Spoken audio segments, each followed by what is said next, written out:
All right, so I'm gonna try this in 3 minutes, but I'm gonna talk about something that we're all tired of, and this is not something that I generally talk about on my platform, but it is something that I think is serious and that people need to start really looking at it. We need to stop spreading false information. We need to stop just saying, oh, I like what that guy says, so I'm going to go ahead and tell someone else about it, even though I have no idea if it's actually based in fact. We're dealing with a global crisis right now. COVID is very much real. People are very much dying. People are not only just dying, but people who do survive this have a very large possibility of living their whole lives with chronic conditions that they'd never had before. So I know everyone wants to say, oh, it's 98% survival rate. Well, so what? Do you want to live your rest of your life on oxygen support? Or do you want to live the rest of your life with neurological issues because of this virus? I don't think so. I mean, I sure don't.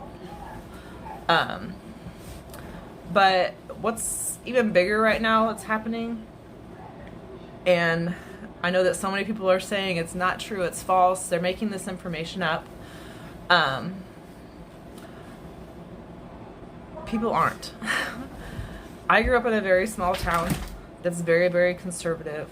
It's a town that I'm sure some people have probably heard about because a few years back we had a mass shooting where 9 people were killed.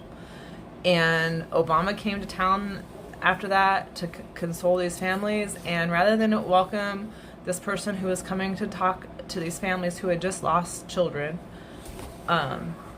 people stood on the street with their guns strapped to their back with signs telling them to go home. He was there to comfort people, and they did that.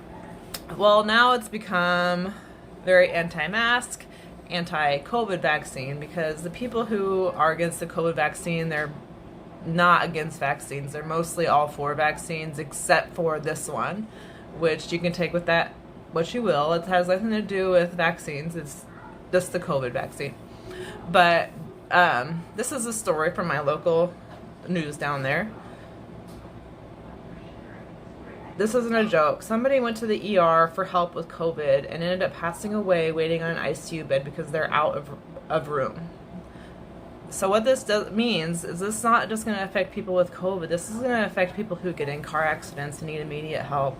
This is going to affect heart attack patients. This is going to affect everybody. If people in that area, and it's the only hospital in the county, they aren't going to be able to get the help that they need.